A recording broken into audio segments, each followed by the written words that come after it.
Good morning, everyone, and welcome to the second edition of the Crop Aid webinar series presented by Aberhart Ag Solutions. I'm your host, Dan Aberhart, and I'm thrilled to have you with us here today. It's not bad weather for a webinar across Western Canada.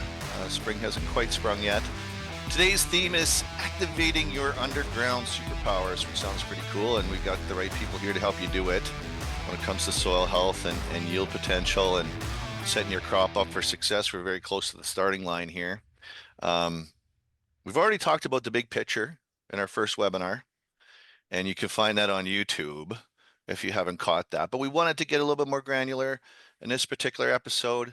How do you actually get started?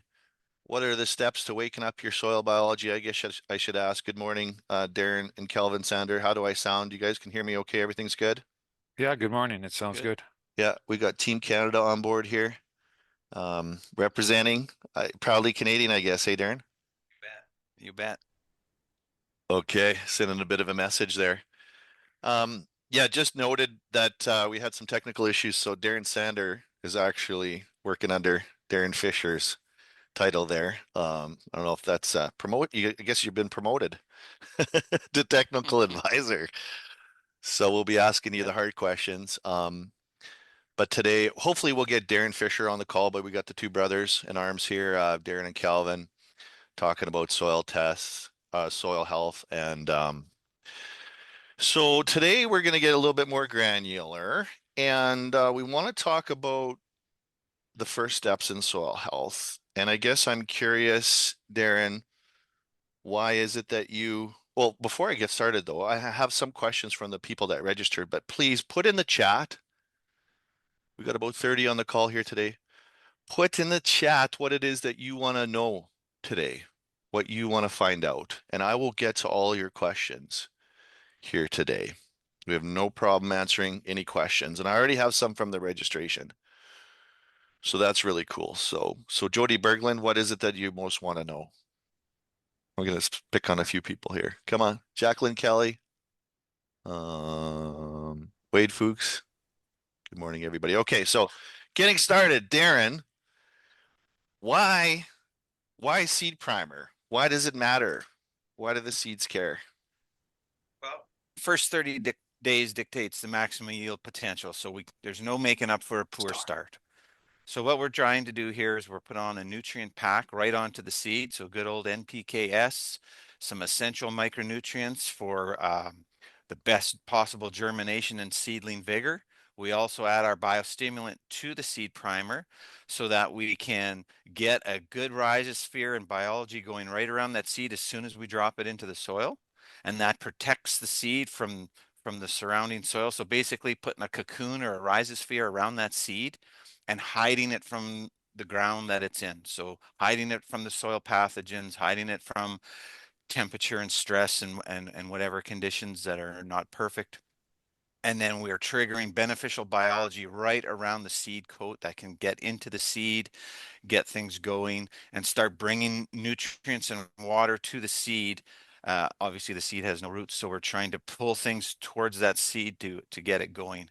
And as that seed sprouts and starts to grow, we're going to build that rhizosphere right along those new roots and shoots and protect it the whole way as it's growing. Um, and again, refining nutrients, getting it to that seed. In nature, every seed that drops into the soil has something called a spermosphere.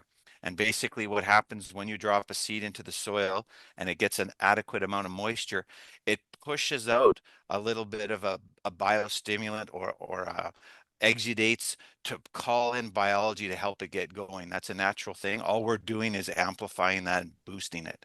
So we're really, really drawing in the beneficials and putting a protection layer over that seed. And of course, putting actual NPKs and micronutrients on there as well. And it's enough to get that seedling going and give it the best possible 30-day start. Yeah, so there's a lot of different seed primers on the market, and I know that you are very specific with your manufacturing process and your ingredients and how you've gone about this. Uh, did you guys want to tell me a little bit about why these ingredients make a difference and what's special about them? Well, I don't know if there's anything special. It's just a really, everything's about a balance, right? So we're just putting a really balanced starter blend down with that seed. It's not a lot because it's just a primer, but it is enough to get that seed going and rolling. We have a heap of data on the website that shows from seed labs when we treat seed versus non-treated. So just typical grain farmers are bringing into the labs to test to see if they're going to can use it or not next spring. And the differences are just astounding how much we can lift vigor and germination with just a bit of a primer and a bit of a biological activity right around that seed, sorry. Yeah, I'm kind of curious, why do seeds need a kick in the butt? I mean, they need a little bit of extra nutrient micronutrients. Are they deficient going into the ground typically? And then, as far as turning on, we've got variable conditions here. We've got a spring storm. You never know what you're going to get, whether it's wet or dry or cold. I mean, Yeah. we want the seed to get I, started earlier, right? yeah, I think in ideal conditions, good fertility, nice soil, warm temperatures, adequate moisture, seeds are fine on their own, but we're not really dealing with that in the real world as farmers. We're planting as soon as we can, so we're dealing with cold soil conditions, uh, and I guess snow melt, so things are wet and sticky and cold. So it's not ideal conditions to start a plant. Not till a little later on till that soil warms up. So we're just trying to add things to that process to jumpstart it and get it going so that the crop gets out of the ground as quick as possible and gets going. Yeah, Dan, basically, like Darren had alluded to the fact that, that seed sends out some some exudates and amino acids and different things like that, and it's trying to activate that biology right around that seed. And what we're doing is just kind of amplifying what the seed's already trying to do. So we're giving it a big carbon source on that seed, which is drawing a lot of the bacteria and the fungi and the mycorrhizal fungi and everything in that soil right to that seed. And as Darren said, you get that cocoon around and a protective coating or a protective few millimeters, which is called the spermosphere. And then that seed just has a really better chance to get activated. Then we have the NPKs in the blend, nutrient pack with some micro, so that helps it get going as well. So it's just basically what we're trying to do is mimic what the seed is already doing and just giving it a better fighting chance to get going quicker and get out of the ground quicker and have some protections in that soil from pathogens that may be in the soil as well. Because right around that, as Darren said, that cocoon or the spermosphere, you're going to keep a lot of those pathogens away from that area because that area is going to be highly aerobic, a lot of oxygen. It's going to be an environment where your pathogens don't want to exist in, so they'll kind of maybe, stay away from that area where the seed is. One of the ingredients that you guys talk a lot about is the ammonium lignosulfonate and how it boosts the microbial activity. Is that common throughout all of your products that builds on the biological theme in the soil? Or how does that work?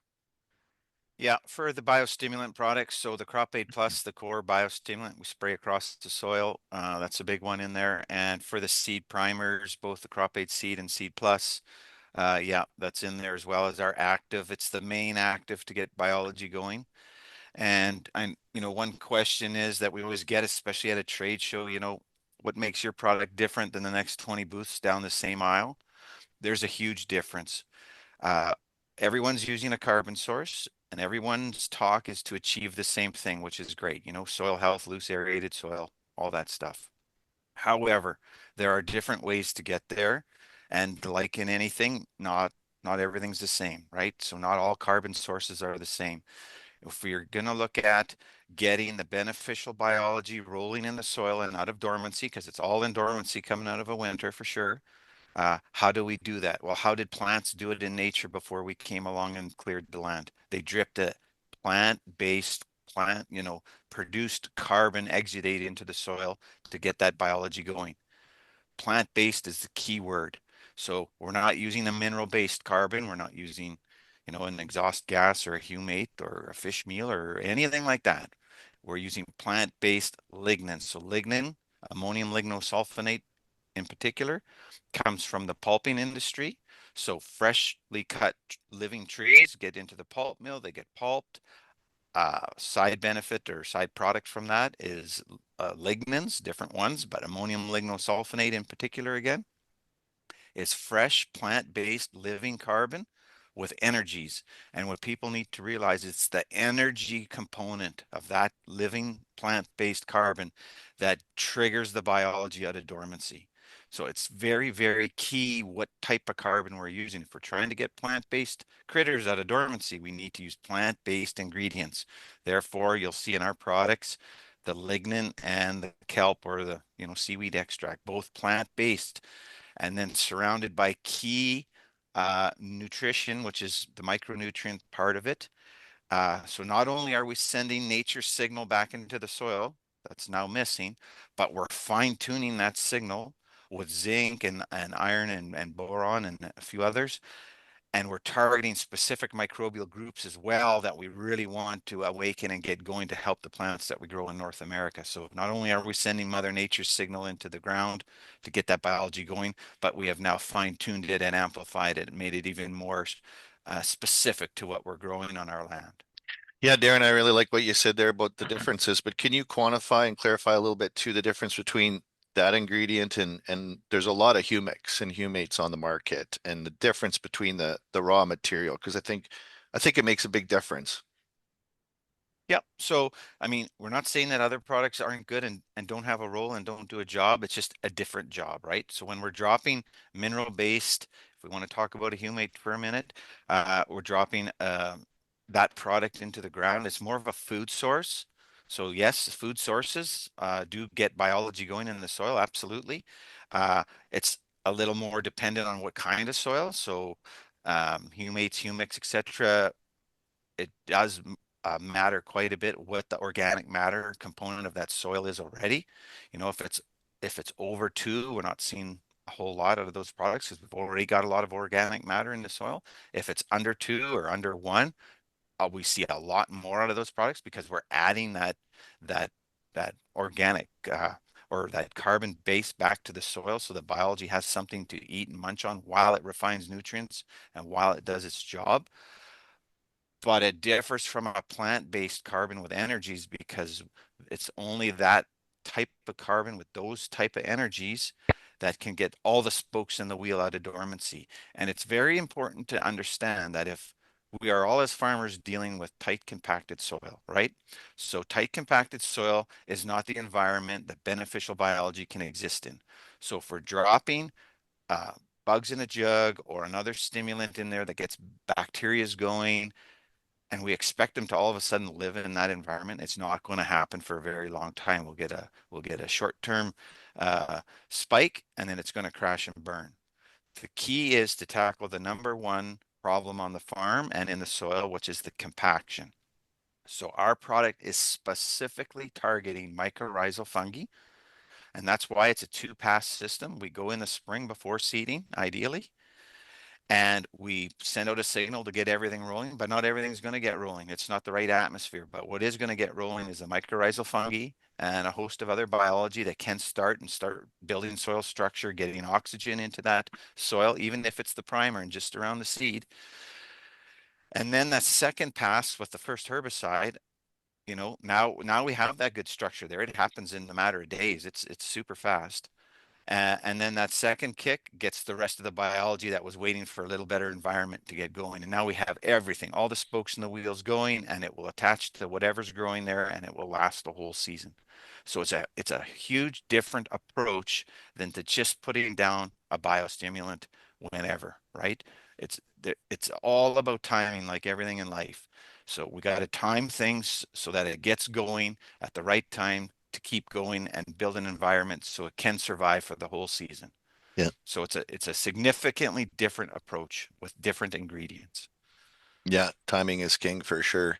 Someone was asking me how long it would take to me really get into effect, and really between the two applications, you're talking first season 6 weeks. You're going to be able to demonstrate the Yeah, so research data out of University of Guelph shows us that when initial research on ammonium lignosulfonate was done there, was on potatoes. They were looking for a cure for scab, which is again a soil-borne pathogen disease, tight compacted soil. And they found that if they dropped a 2% solution in the soil, within 14 days, they were raising that biology 325 times, and we could see major reduction in that exact same time frame of 10 to 100-fold reduction of pathogen spores coming out of dormancy in the soil and attacking the potatoes in this instance. So it's only weeks till we see this. It's not a 3-year trial or whatever, right? I mean, it's happening the day we drop the product on the soil or the seed in the ground. And if we come back a few weeks later, 3, 4, 5 weeks, we can dig that soil. Our crop checks are always structured around a 5-week window from first application. And the soil is night and day difference. When we flip it on the tailgate with you and show you where you have and haven't put it, it is night and day. Same for the seed primer. I mean, this is on a smaller scale and we're just working with the soil right around the seed, but that crop is going to come out of the ground a lot quicker than an untreated crop. It's going to be nice and even like a pool table across the whole field, even if it's an undulating field.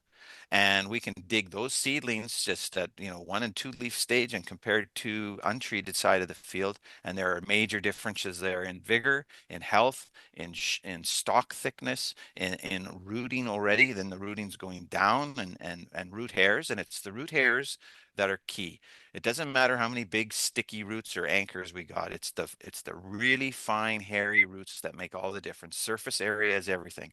So if we want to get nutrients and moisture into a plant, it doesn't go through the big taproot. It's through the fine hairs that have all the surface area. So it's very key that that's something we're looking for, and not just at the top 2 inches. We want those fine hairs on the laterals, on the top, going down, or on the roots, and not stopping at that mechanical compaction layer 2 inches. We want to go straight down 8 or 10 inches so that we can use the whole soil profile so that we're not farming the top 2 inches in drought conditions right away as soon as the rain turns off. Woo! I love instant gratification. I mean, who doesn't I think want I to? think I, I think it's the bunny hug. I love that you said bunny hug too. We know where you're from. If anybody from North Dakota or Manitoba, I don't know about Alberta. I've never tested the theory, but if you're from Saskatchewan, you know what Darren is talking about, even if you're listening and you can't see him. Um, we have an amazing video of you showing what that soil looks like on the back of the half ton that I'm going to play for everybody here. So don't go away. But I did have some questions coming in, and I did want to ask the audience something here before I ask it to the two brothers. But back to the seed primer, how many of you are using seed primer, and what's been your experience? I'm very curious as to what the percentages would be, and we'll get back to that. But Bryce Eager said there's enough Saskies in Alberta. When you know, you know. That's right. Actually, you probably have the people in Alberta from Saskatchewan, so they're all talking bunny hug and Vico and power pole instead of hydro pole like in Manitoba. Oh, God bless Saskatchewan. While But guys are thinking of their answer, I'll just yeah, jump in here for a second please. because I know the question's going to be, Hmm. do I use other products if I'm using crop aid Right. seed primers? And that's a great question. So we are always very careful at crop aid to know where our strong points are, and we fix soil. We're a soil health company. So when it comes to fertilizer recommendations, we never go there. It's not our job. We know we're going to make better nutrient use efficiency and fix that soil up, but we always want to stress it's still up to the advisor to show the farmer or the farmer himself to do the soil tests and see where that program's going and what the right advice is. We're just going to make it more resilient and put a better efficacy in there. Same thing for the seed primer.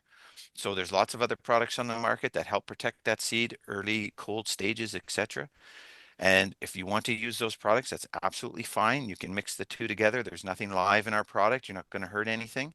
Uh, Especially if you're growing a crop, a barley or a wheat that is susceptible to a smut or something like that, or you're growing durum that has a high vomi count in it, that's not the greatest seed. You go to the chemical shed and protect the seed for those specific problems or diseases, and make sure you're covered. We're not going to tackle, inherent problems that are already in that seed or that species of grain. We'll do an overall protection and stress reduction and a vitamin pack to get it really going. But if you need components from the cab shed, please, make sure you use those and use, proper common sense to protect your investment there. I love that approach for so many reasons, and I know that producers are always looking at product ABC from company XYZ, and the first question they have is going to their, retailer or their agronomist and saying, "What do you think of this?" And the problem is when we don't work with the people on the ground that are experts in that regard. And what I love is that after using this product, there should be a net effect that the agronomists can then start to fine tune fertility, insect control, disease control, and that's where we get some of the payback on when you get things in balance. You shouldn't have to put Yep. as much of this So stuff our on. approach is a little bit different. We look at a good soil health program as like when a farmer is tackling a tough weed to kill and he uses two groups of herbicides to get that weed. So in this case, we're using two-prong approach, right? So we got the chem shed that can help us with specific problems, say on a seed, we're talking seed primers, and we can add the crop aid primer to there and have another mode of action, another degree of protection, but different protection and another way to get that kernel going to the best possible start. So it's like a two-pronged approach. It's just adding that extra layer of efficacy to everything you do, whether it's spraying weeds, whether it's putting a seed in the ground, whether it's your fertility program. We're not saying to take anything out. We're just saying we're going to make whatever you're doing a lot better. We're going to take it to the next level. If that little bit of mode of action that you get out of a good soil health is enough to knock out a certain product you're using or just give you enough, say, bug control through the complex sugars and proteins in the crop that maybe you don't need to spray a light infestation of something, well, fantastic. But again, we always put that back to the farmer and the advisor to realize you've got this other mode of action working for you now and advise around that. Use it to your benefit. Just you can take the farmers to the next level for profitability and efficacy on everything we do on the farm from the soil up. Yeah, I love that. What do Hey, you think of hey, that Dan. price Eager? Yeah, I was going to ask you, Calvin, jump in. You Yeah. got some. No, I just gonna say, just adding on to what Darren was saying, like the biggest things that we find, like we do a lot of testing with our seed primers in the seed labs, and we found consistently that we're raising the germ and Mhm. we're raising the vigor. So even on good quality seeds, some guys ask, well, should I use that? Well, I mean, we've taken like an Invigor canola seed that's been, treated already right out of the bag, and we've raised the germ, 1 or 2%, and we've raised the vigor about, 3, 4%. So, but the whole idea is, getting that good, even emergence out of the ground, and also, just like the great start and giving it that nutrient package. So I mean, they can work hand in hand with your seed fungicide. They work, mix them in with your inoculants if you want. We know that we can treat the seed for up to 120 days before it goes in the ground. So we've had guys who bring their seed home from the cleaners in maybe March, and then they treat it with our product right into their bin, and then they bring it out maybe 6, 7 weeks later and put it into the drill. So it works really well. It's cost effective as well. It's not one of these things where you're Right. adding a whole bunch of extra cost to what you're doing. Yeah, what is it cost roughly to start with the seed primer? Well, we're looking at full retail anywheres from $1.60 a bushel to 2.20 a bushel with the mycorrhizal spores. That's full retail. So.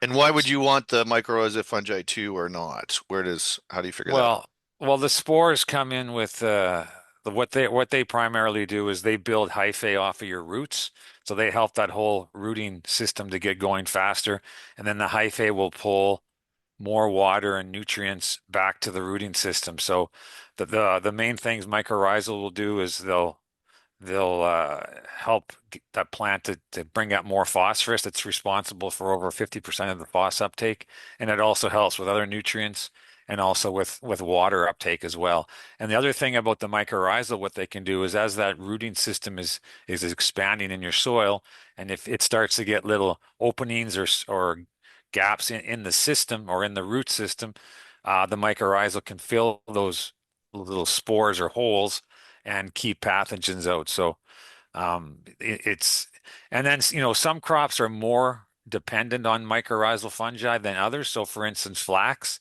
most dependent crop that we grow for mycorrhizal. So if you're growing a flax crop and you can get this product onto the seed with the mycorrhizal spores, it's fantastic. You just get that really good quick jump and the emergence, because the canola that we grow on a canola rotation, the canola actually sends down exudates into the soil, which suppress the mycorrhizal. So when we come back in the following year with, let's say, a wheat crop, a lentil crop, or durum crop, whatever it might be, those crops are going to have less mycorrhizal in that soil to start with because of the suppression from the canola. So the spores, if you put them on your seed, whatever that crop might be, it really helps to get the mycorrhizal in your soil going quicker. And the other thing too, going back to the biostimulant, when you spray that on, because the mycorrhizal fungi is in your soil, that's going to help to bring that back into your soil a lot quicker as well. Yeah, Make I'll maybe mycorrhizal throw in fungi something. great again. Go ahead. I'll throw in a little note that maybe guys don't think of, that's actually biology in their field and nothing else. So a few crops that we grow. So corn, oats, barley. Those are peas is another one. Those crops, when we grow those, if we look at that soil in the fall after harvest, it's pretty soft, right? Compared to a canola, a wheat, a lentil, a durum, flax is brutal. The land is hard as a rock. Well, what's the difference there? Well, the difference is that those plants that have soft soil in the fall are better hosts of mycorrhizal fungi. They're better hosts of biology. They are more closely drip down and exudate in the soil that is somewhat close to what, or closer, or has some components that native vegetation used to drip. And therefore, we have better biological action around those roots of those specific species of crops. And that's the difference. The difference between softer soil in the fall and hard as a rock is the plant type and its ability to host and get biology growing around its own root, just all by itself. So if you're growing one of those crops that leaves the soil as hard as a rock, let's say a wheat or a durum, canola, uh, then the following crop is going to be looking for extra mycorrhizal fungi action. And that's sometimes where guys want to spend a little extra bucks and put the spores actually right around their seed, so that, again, the first best 30 days start. So there's different crops that really jump in and get a yield bang out of adding the spores. Flax is the number one. It's the poorest host that there is that for a crop we grow. And then sometimes it depends on your rotation. A crop following corn or oats or barley or peas, you're already going to have not bad mycorrhizal going in the soil, and we're going to jumpstart that all with our biostimulant and get that all going even before you start seeding. So in those cases, maybe you don't need to spend that little extra money. But when you're following a brassicas, a canola or a mustard, or you're following a flax, uh, another really bad one is like hemp. Oh man, that ground is like concrete. If you're following something like that, that's really hard on the mycorrhizal fungi family, then it's a better idea to add a little bit to get the best first 30 days. And one other little bit of tidbit information: if we go much over 30 pounds of actual seed placed phos in the soil, that will shut down all the mycorrhizal in the soil, your native stuff, because you've got so much around the seed there. Once you pass about 30, I think it's 30 pounds, the research shows, you're basically saying, hey, we got more than enough pee around this seed. You guys just stay sleeping. So if you're a guy that's going over 30, that's another place where we could put it right around the seed and just get it going regardless of your phos. And usually when you cross that 30 because you're not getting the benefit of the biology refining that phosphorus and getting it to the plant, and reducing the soil loss and tie up and putting that efficacy in there. Once we cross that 30 pounds and shut that system down, this is if you're not on a soil health program, then you need to jump from 30, quite a bit higher to pick up that gap. Now you're talking 50 or more to get the same vitamins back up to the plant that you did, say, at 25, 27, with some biology helping you. So it's just a thing to remember there. I'm not saying cut and go low, but if you are, there's ways to farm around that and keep the wheel going, even though you're going to start shutting things down. So. By my reckoning, with the price of pea, we could use the biology to help us out a bit. I want to thank everybody that's been putting some comments and questions into the chat. The more contribution we have from the attendees, I think the higher the value, the conversation for everybody. We want to know what you want to know about, and we want to know what your thoughts are. So we'll get to a few questions, and then we do have some show and tell of you out in the field, Darren, and we do have a couple slides to talk specifically and show. I mean, a big part of crop aid is being visual and showing what you're saying to be true. Um, but Randy Gimmons, thanks for the comment here. Good morning. There's more and more interest in growing soybeans up here in the Northeast. I take it you're talking Northeast of Saskatchewan. Does Crop Aid Seed Plus work on soybeans? Yes, it works very well. We're just pushing down into South Dakota, Minnesota. We got quite a few acres going in there this year. And of course, last year's trial plots with farmers, we had lots of soybeans going and fantastic results. It's no different than on our peas and lentils up here.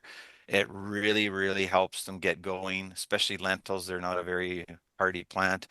But we find that especially when we put the seed primer mixed with an inoculant, and always inoculant, of course, always get the exact right rhizobia down.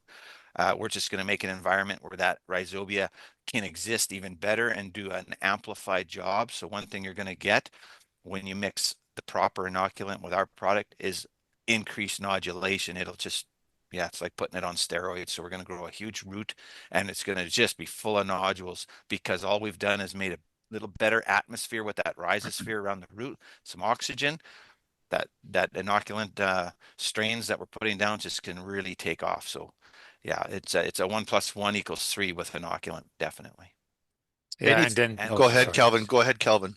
I was just going to say we work with some growers in Manitoba that are, into soybeans and the corn and that, and we've had, in on big farms and that we've had really good results with using the seed or the seed plus on your soybeans for sure.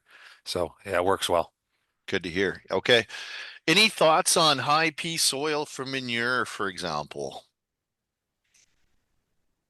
Again, manures or urine, anything like that that we're putting down on the soil, especially if it's in a pasture situation, we're not having enough or the right strains of biology to break that down rapidly, convert it into the proper forms that aren't toxic, and get it back to the plant.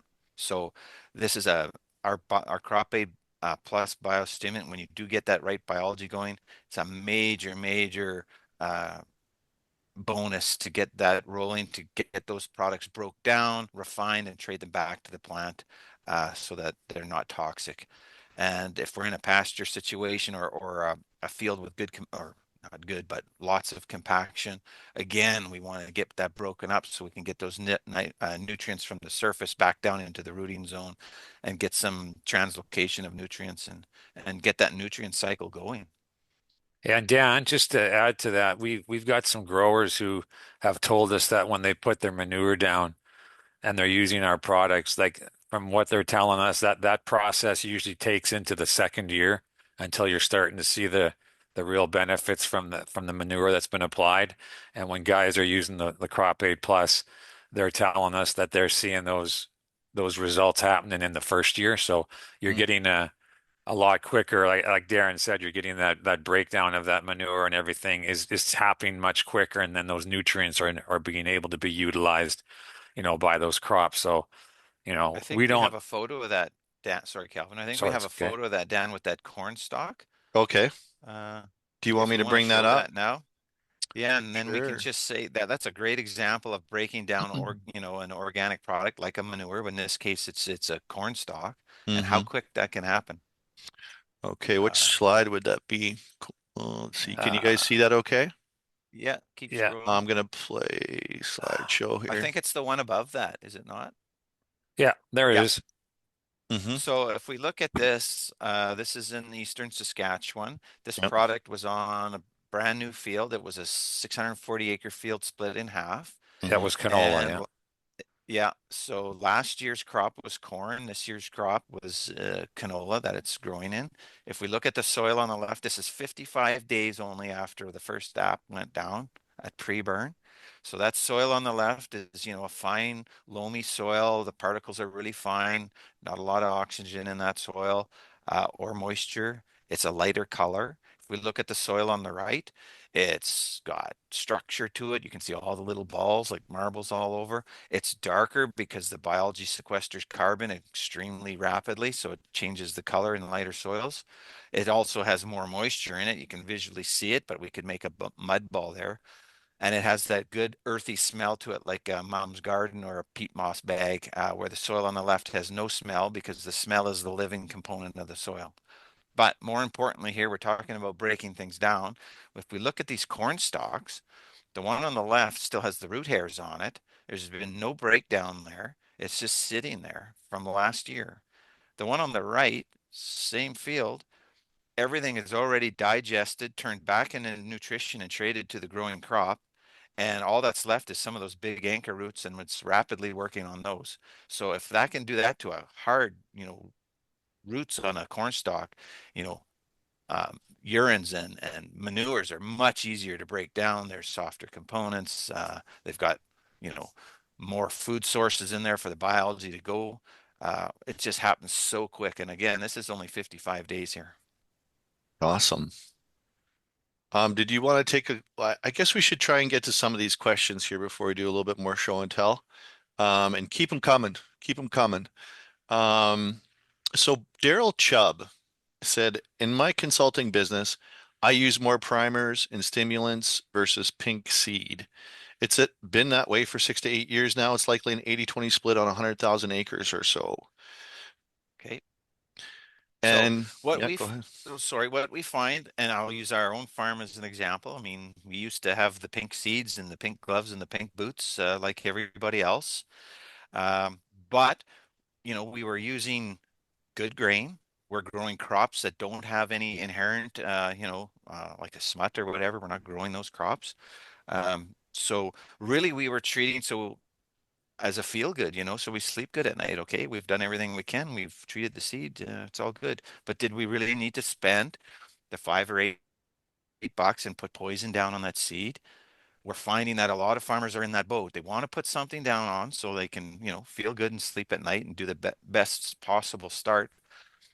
But we're the same, the primers and the stimulants, uh, they're less money, or ours is certainly a lot less money, sometimes a fifth of the cost or a fourth, a quarter.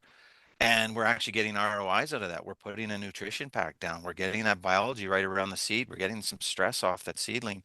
We're boosting vigor and germ. So whereas if we're just using a preventative for no real reason, I mean, there's no ROI there, right? It was a blanket that we didn't need in a lot of cases. And now again, I want to stress, we're not a company that's saying take that off, use ours. That's up to you and your advisor. What are the right conditions where you should be using something from the chem shed? We're just going to make that even better. But if it's a situation where your soil's good, your species of plant is fine, the seed is great or new, why do we need to put poison on it? So that's a Yeah. question again that, you need to ask yourself as a grower. Yeah, no, that's a great point. So Daryl Chubb was also asking where the product is made and packaged, and I would offer this up. Oh, Canada, our home and native land. Do you guys want to expand on that? Sure. So everything we do, we manufacture from scratch in our plant, and our plant is right on our farm. We do that because it cuts overheads. I can share labor from the farm to the plant. It's on our own ground. Everything's right at home. We can keep an eye on everything. So we try and keep everything as cost effective as possible. So it's all made right here in Saskatchewan. We don't buy anything and resell it. The only thing we do that is our citric acid for our water conditioner. Everything else we're bringing in raw ingredients as much from Canada as possible, and we're blending that and manufacturing products right from scratch in our plant and then shipping them out across Canada and now the northern US. So quite a bit different approach. We're not an investor-owned company, just simply importing something and reselling it to the farmers. We are making fine-tuned area-specific products right here in Saskatchewan for North America. Put it in the chat if you liked my singing. Bruce Degg says, LOL, Dan, you're going to get calls to do anthems at hockey games. I'm available. I'm reasonable. I'm highly available as well as reasonable, if I didn't say that already. Uh, so some great comments here. Alfred Vandelik, hopefully I got your name right there, sir. Good seed primers work, increased rooting, easily seen, been using for quite a while. And Darcy N said we are usually a little bit low in our seed of zinc, so we like a little bit of zinc. That's to my understanding, almost all cereals going into the ground are zinc deficient. I don't know if everyone knows that. So one thing on zinc, like we have zinc in all our products because it is key for things we grow in North America. But oftentimes when farmers do a leaf sap analysis and oh, we're a little low in zinc, or we're deficient in zinc, there is zinc in the soil, but the problem is we're not getting it into the plant. So when we get a soil health rolling in the soil and the biology is refining non-plant available nutrients and making them plant available, I mean, zinc is one of those. And we do add zinc into our trigger in the Crop Aid Plus. It's also in the primer. So we're specifically targeting, one of the families we're targeting is the zinc, the family of biology in the soil that refines zinc and brings it back to the plant. So not only are we dropping Mother Nature's trigger down into the soil, but we've added the zinc trigger to it as well and amplified it. So lots of times you'll look at your soil test in the fall and those micros have significantly increased. All the nutrition has, but you'll look at the micros as well and they've lifted. How did that happen? We didn't add anything. Well, we've just taken it and moved it into a form that we can get on the soil test now. And lots of times we can get enough micronutrients to the plants where we're not having to spend any more money, nursing and teaspooning those micros to that crop. Now, not in all cases. If there's a big deficiency, again, we need to address that. We always need to, put back what we're removing. But if it's there and it's just not plant available, well, lots of times we can help with that. Yeah, for sure. No, that's really good. And if you look at some maps of zinc deficiency in North America and worldwide, it's pretty evident in the food chain as well.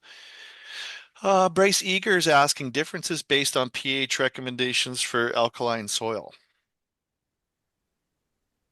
Who wants to tackle Yeah. that one? So specifically, what do we want to know there? Like, He's asking, is there any differences based on your soil pH? Like if your soil's 4 or 8 or 9, do you take a different approach? And what do you recommend for alkaline soil? Which, yeah. So of course, the seed primer with the biostimulant is going to help, and any soil health program is going to help in alkaline soil. Where anytime we can put a rhizosphere around that seed and start hiding it from the field, hiding it from the high salt conditions that it's in, and protecting it, we're going to get a little bit of more growth and vigor out of it. At the end of the day, currently there is no real solution for an alkali or a saline spot. However, that's going to change shortly here with one of our products that's about to be registered. But pH soils that are out of whack, whether they're too high or too low, long-term effects of a good soil health program is the biology will take pHs over time very, very slowly and move them more till neutral. I know on our farm in that Rosetown area where, most lands are around 8.5, a lot of our ground now after 9 years is probably around 7-ish, a little better, 7.5. So it's coming. It's very slow. That's something that does take a lot of time, but biology and good soil health, that environment likes neutrality. So it's going to push to get there over time. But again, that's a long-term thing. And it's something again that does show up on the soil tests. Some soils move a little faster than other, depends on their history and what kind of soils they are, but it's no different approach. Some of those soils just need more help than others. I'm really excited for that salinity product, and I know everybody I talk to is very excited for that salinity Mhm. product. So stay tuned. David Horn is asking, does the seed primer have to be on the seed, or could it be applied in furrow with liquid starter fertilizer? It really needs to be on the seed because we're putting so little down.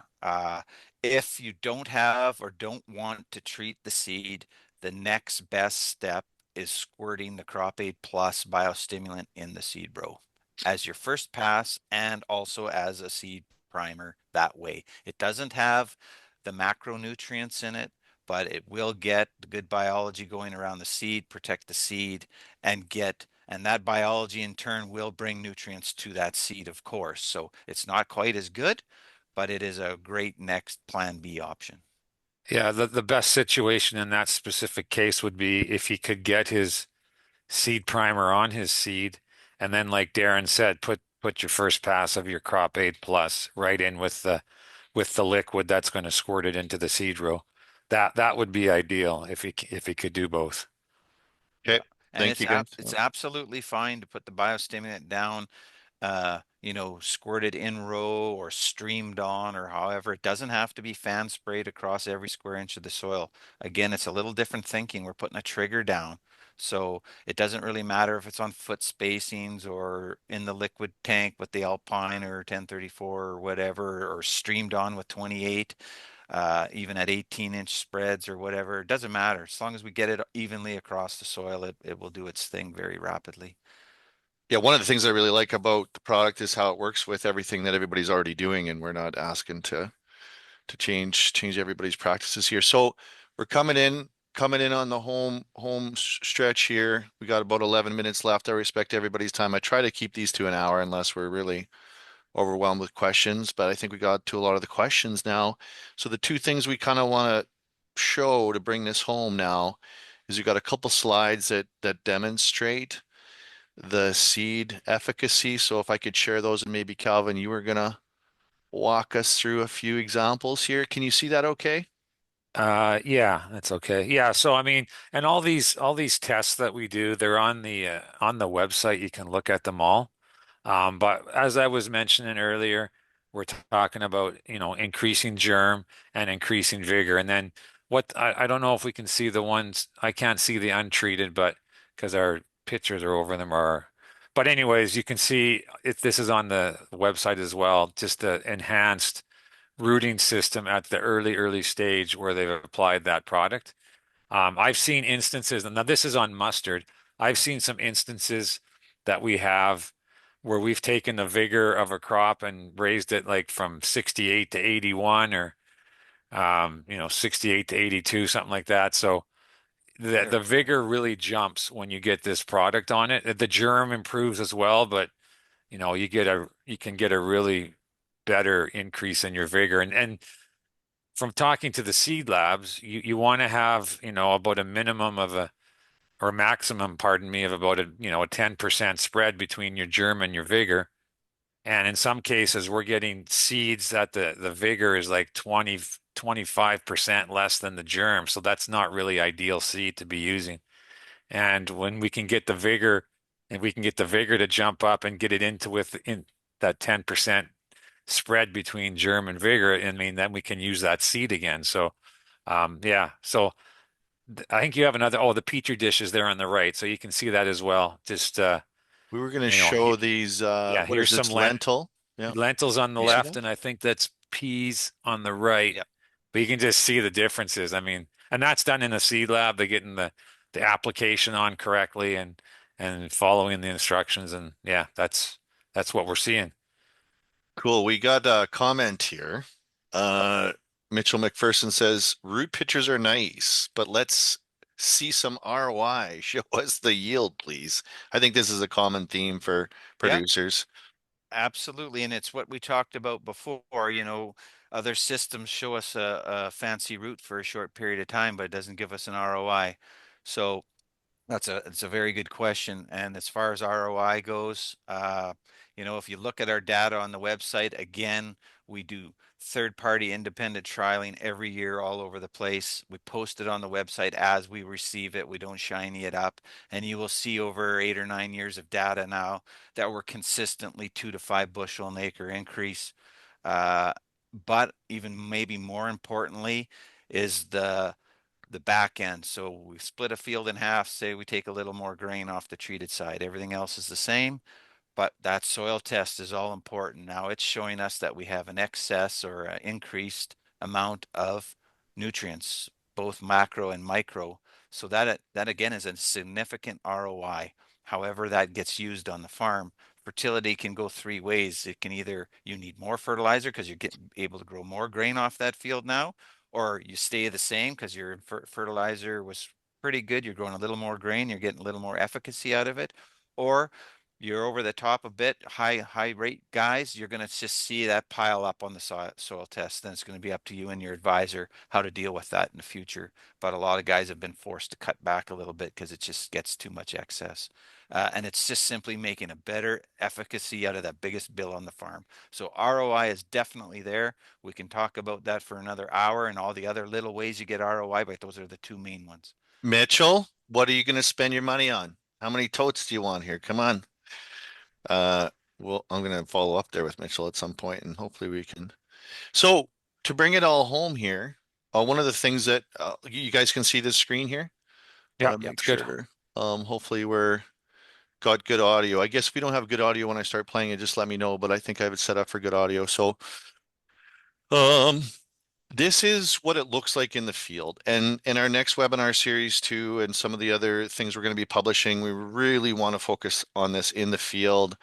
And I love that you're promoting getting folks to grab a shovel and look at what's under the hood in the soil and get interactive. And this is a demonstration of what the crops checks, the mandatory crop checks that are being promoted. Everybody that gets this product should take the time with one of the crop aid experts, the distributors out there, to look at what's going on, because I just think it's incredibly informative. And I also encourage guys and gals out there to get tissue tests while you're out there, because that shows you so much of what's going on. So let's take a look and a listen at what Darren does in the field and what your crop aid nutrition rep will do with you in the field should you choose to work with these experts. So let me know if the audio's not working here, but so the same concept is when you get spring runoff or a thunder shower, where we want the moisture to sink into the soil profile and not just run off into the low spots. So, okay. Yeah, no, well, I could tell. So that's the moisture part of it. I mean, your plants are nice, they're healthy, you got decent roots on there, nice fibers, a little less laterals, not quite as tall of taps, but that's a compaction thing, right? Mm-hmm. You can't drive roots into compacted soil. Well, you can kind of see the layers from this side already. So when we were talking about those shale layers, you know,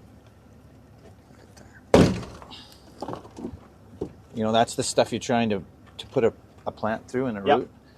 And what we want to do is go over here, and we want to be working with soil like that. Yeah. Where you could smell this as it was breaking apart too. Yeah. Where you have earthworm holes, I seen when you set it down, there was a bunch of holes from earthworms and stuff. So it's just that's the major difference. Here you can still make a mud ball. Here we're just feel it. We're hard as a rock already, right? wow. Yeah. Any comments on that? That was done in eastern Saskatchewan this past summer. So that was, just done recently. Yeah. That exact sample is what we see all over the world. Wherever I've traveled, that's the issue for farming. That block of soil versus what we can achieve still while we're doing maximum production. It's easily attainable. Interesting. And very, very, very quickly. Michael Muscovy asked something here when he registered that I thought was good. What are the mixing instructions when applying with glyphosate? And obviously, practically, it's got to mix with most things in the real world here quite nicely. Yep. So mixing instructions are on every jug, every tote, but they're very simple. Always follow your chemical label instructions. Whatever they are, you follow those as you normally do. Once you have all your chemistry into the sprayer tank, you throw the crop aid in last and top her up. Awesome. It's that simple. Yeah. Okay. Well, we got 3 minutes left here. I think I'll just give you a chance to wrap things up, Darren and Kelvin, going into the season, going into the spring. Maybe if people are interested in working with this product, how do they go about it? Do you have supply? How do we implement this in our businesses? Yeah, no, we've got we've got a network of distributors out there that that people can work with. There's the toll-free number they can get a hold of us. Yeah. We're really, heavy into manufacturing and and starting to get product shipped out this last 5 or 6 weeks. We've been doing a bunch of shipping, and that's going to just amplify here quickly once we get into April. But if they can either contact, one of their distributors or like I said, the toll-free number, or email the website, and someone will help you out and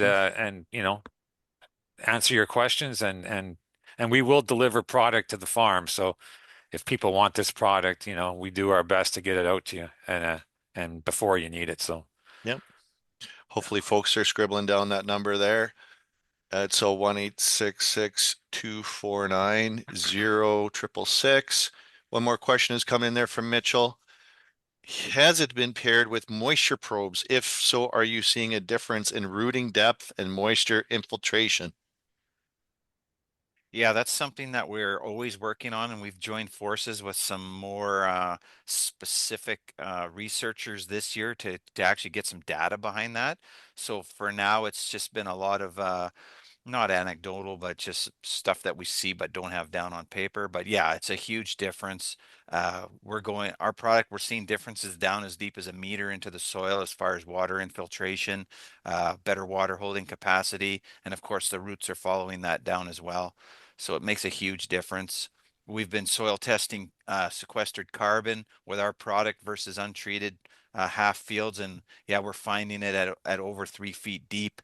In a couple of years, we're sequestering carbon down that deep with the biology. So definitely, for sure, we're getting into the depths of the soil and making big differences. Well, it's a little bit of a controversial conversation now with carbon, but you know that you're putting more carbon in there, and if you can get paid as a producer, it's not a small amount that you have physically measured as far as tons go.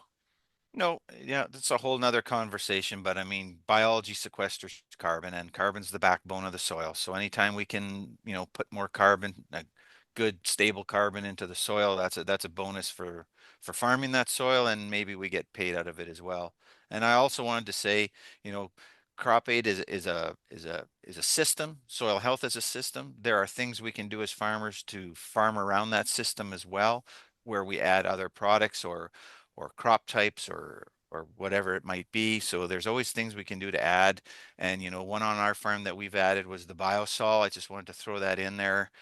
Dan deals with the biosol, and that's another 1+1=3. When you have a good soil health program with that elemental sulfur, is absolutely fantastic. I was at a seminar the other day listening to Elston speak Hmm. on sulfur, and it's just it always invigorates me and makes me realize we really got to pay attention to that element as well. But it's part of the puzzle.